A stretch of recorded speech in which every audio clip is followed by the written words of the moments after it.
Okay. Guys, it's the Kaspersky Arena round 2. HeRoMaRinE, of course, standing tall in this King of the Hill. Already €100 in his pocket. Can he get another 200? Well, it's going to be up to Slivko. But speaking of Slivko, look at that transition, that segue into the introductions. As spawning here in the lower right corner of the map, playing yellow for BenQ, it is, or sorry, VPBenQ, it is Slivko. Yes, and HeRoMaRinE, of course, as you already said, in the bottom left as a return play for Mouz Sports. I think he's at the top left, if I had to guess. Top left, yeah, top left. Sometimes same mess that up. difference. It's Ohana. Sorry about that. I mean, that bottom left base location, as we take a look, it's this little island down here, a couple trees. No minerals, though. I can always use my common excuse, which is like, hey, I'm Belgian, forgive me. How does that work? That makes so little sense, but okay, whatever. It makes no sense, but it's accepted, it's cool. Alright, well, so yeah.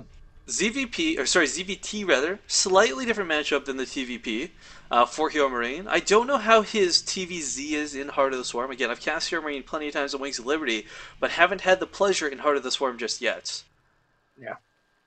Well, HeRoMaRinE's TVP looked extremely solid, so I'm kind of expecting to go along the same route, like implementing the Hellbats, etc.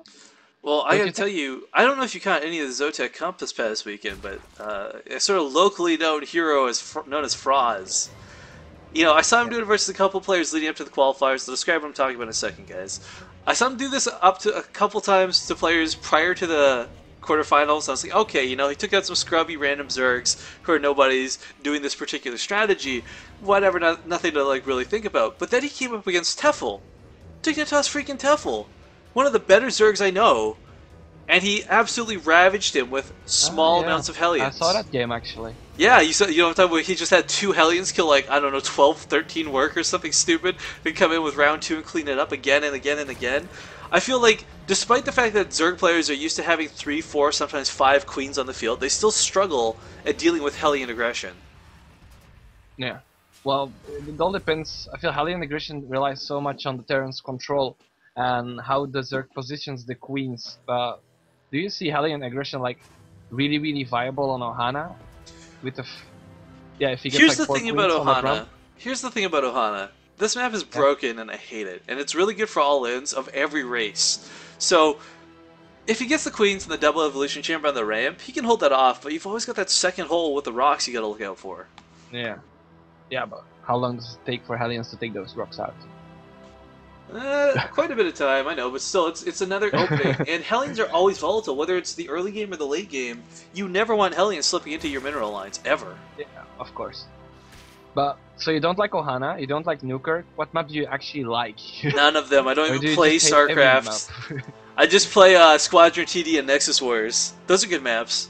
Squadron is nice. No, in all seriousness, I enjoy maps like Daybreak. I mean, the ones I've yet to meet a person who dislikes Daybreak, thinks it's unfavored in any particular matchup, and I really wish there were more maps that could gain that same level of popularity, where there's no complaints, no all-ins, no imbalance. But you know, we got them. Don't even talk to me, Scrap Station. We do have that map making contest though currently underway for Team Liquid, so hopefully in this upcoming few months we'll see some great new maps emerge. Yeah, last time with the map making contest there were some really awesome maps that were released, and I was like, I played quite a lot of them actually, and yeah, awesome. I really enjoy the way HeRoMaRinE's setting up his base right now versus Slivko, by the way.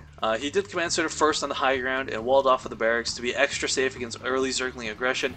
Third CC coming up on the high ground as well. With the reactor in the factory, HeRoMaRinE's setting himself so nicely. Now the big question is, Widowmines or Hellions? I'm hoping Hellions. Yeah, there we go, Hellions. Hellions will always give you map control in this matchup. Whether your opponent goes Roaches or Zerglings, it doesn't matter, because Roaches, of course, you know, let's say Slivko decides to go for 2 base Roach all-in, right? Hellions aren't going to be able to take the fight home, but they can go quite offensive. I mean, Roaches without speed, man, you just run right around them. Who cares? Well, what I also like a lot from HeRoMaRinE is the bunker in base, actually. Because if he now with the Hellions sees like some big aggression incoming, he can just lift off, be safe in the base, and just hold that small ramp compared to like the bigger ramp at the natural. Yeah. A lot of Terran players will place it here within the ramp nestle location, but it makes it much harder to repair. But Slivko taking his third base with ease right now doesn't really look to be doing too much aggression. Some Zerglings coming out on the field, but I feel these are more defensive than anything else. Yeah. Yeah, starting to break down those rocks, and Hellion's gonna come out on the field. Oh, he's gotta be careful. Pick off these creep tumors, but don't go for a fight right now with 3 queens and all these speedlings. Yeah, it's a bit dangerous. He can get a few pokes off on his third, but it's not gonna be more than that. But denying the creep tumor is always nice, to be honest. Oh, Spinecrawler even comes down at the ramp location. He's really paranoid about these Hellions.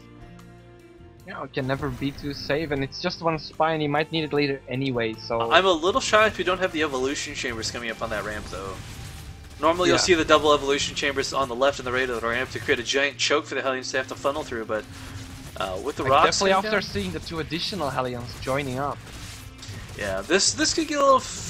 I don't know, if you can slip past the queens, that's one thing, but he's got the speedlings on creep to worry about, right? So that's never fun.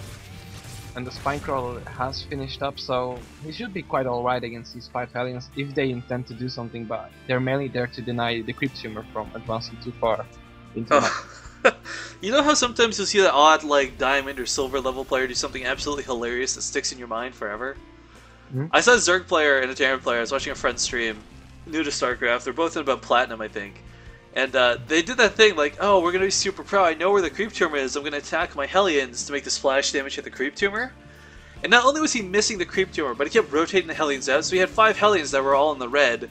Like 7 speedlings come out and clean them up. It was really depressing to watch. Oh, that's so awesome. But yeah, creep tumors are going to be taken out here for their base. But I mean, with the 2 queens dedicated to pushing this out with the Spinecrawler, Slivko's going to have no trouble spreading creep. And creep in this matchup is so important. You don't see Zerg spread creep so heavily in other ZVZ or ZVP matchups, but in ZVT, man, it is like essential, no, critical even, to have that creep on the map. Yeah, definitely. Ooh, getting surrounded. Might catch one. No, they do somehow slip out. I don't know how. Some Wow. sort of wizardry there. Cutting these Hellions. I thought like half of them, like at least 2-3 would die from that. Nice response from HeRoMaRinE. I think he coated the Hellions in lube. Only way to explain how the Zerglings kept slipping off. Yeah. But Slivko on his 3rd base, HeRoMaRinE just now establishing his own 3rd, but of course, it's very dangerous for a Terran player to take a 3rd base because of how exposed it is. This wide gap is hard to wall off. You'll sometimes see players throw down like 7 or 8 barracks just for that wall section, but HeRoMaRinE, with most of his production in the main, Hellbat's going to be here shortly, I think. He should be more than well prepared to deal with what's going to come. Yeah, but also, something noteworthy here is Slivko is going very old school. Infestors, yeah, fungal growth. Infestors and a very quick hive. Well, what I really enjoy about this is he's also getting Bane speed behind this. And right now, Banelings, if a Terran player's got good micro, they'll split and the Banelings become ineffective. But if you fungal that clump of units, suddenly those Banelings have the potential to connect to every single one of them. And it makes them so much more effective to have on the field. Beforehand, you used to not have that, because Infestors could do the job of the Banelings with fungal and with infested Terrans, but now you need both to complete that same level of damage. Yeah. And the 4th is being taken. He has a couple of infestors on the field already. Right before pathogen though. They don't have energy for a fungal. Slight error? So I was yelling at one of our chatters, one of our regulars, for quoting a quote that I absolutely can't stand. But yeah, nope. No, 4th base, I'll like... read it later, it's okay. One thing I'm a little worried about here for HeRoMaRinE is he's not incorporating Widow Mines with his army composition. And if there's one thing that's really good at dealing with mass Zerglings and Banelings, yes, Hellbats will do their job, but the Banelings connecting to the Hellbats will rip them apart, whereas the Widow Mines can just do so much damage. But okay, we got the units splitting up here, Fester's coming in, Fungal's gonna go off, does catch the entire army. Fungal. Wow. Oh, and look at that, that's exactly what I'm talking about. An entire clump of Marines does go down, but HeRoMaRinE has so much follow-up to this, along with that Hellbat. Gonna chase these units back for the time being. Banelings have taken out all the Hellbats, though. Only 2 remain. Yeah, with some nice connections, and he has enough to chase the infestors down, and that's a problem. He doesn't have Burrow to save them.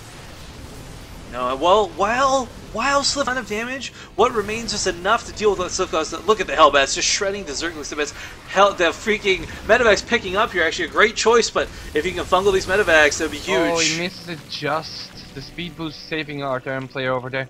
But he finally finds the Hellions who were on the right side of the map. They could have contributed quite a bit there. But as well, I feel. This is that Terran I'm always talking about. Round 2 is already clumped up and ready to go. We don't have that many Banelings, and the Infestors have used most of their energy.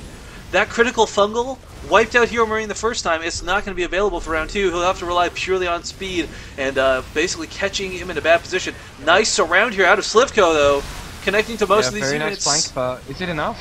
HeRoMaRinE's got the Hellions, or the Hellbats, man. It's just a little too much for these Zerglings to handle. He needs Banelings to connect to them. Nothing he has on the field. Without Roaches, you cannot deal with these Hellbats. Infested Terrans some more links join the fight together with Infestor. He has like enough for 3 fungals perhaps, but I don't know. Losing the base like that. He does get most of the workers out alive, but still taking pretty heavy losses is Slivko right now. And HeRoMaRinE continuing to push forward. Meanwhile, round 2 again. Even if Slivko cleans this up, he's got to worry about the next reinforcement wave. Fungal hitting most of the medevacs, pretty nice, but without Mutalisks on the field. Oh man, we're actually going to go for a late game Corruptor Broodlords by the looks of it, if Slivko can get there, but it's going to be rather questionable as he's got quite a hard. If this third falls, it's basically over. Yeah, if this third fall, I mean, the Corruptors are out, but they're not shooting the medevacs. There's nothing to deal with these Marines. They're actually going to just gut the workers right now. Much better choice than going for that the hatchery. And the Zerglings coming out. Anyway, the one Broodlord gets revealed, but there's the grabs from Slivko.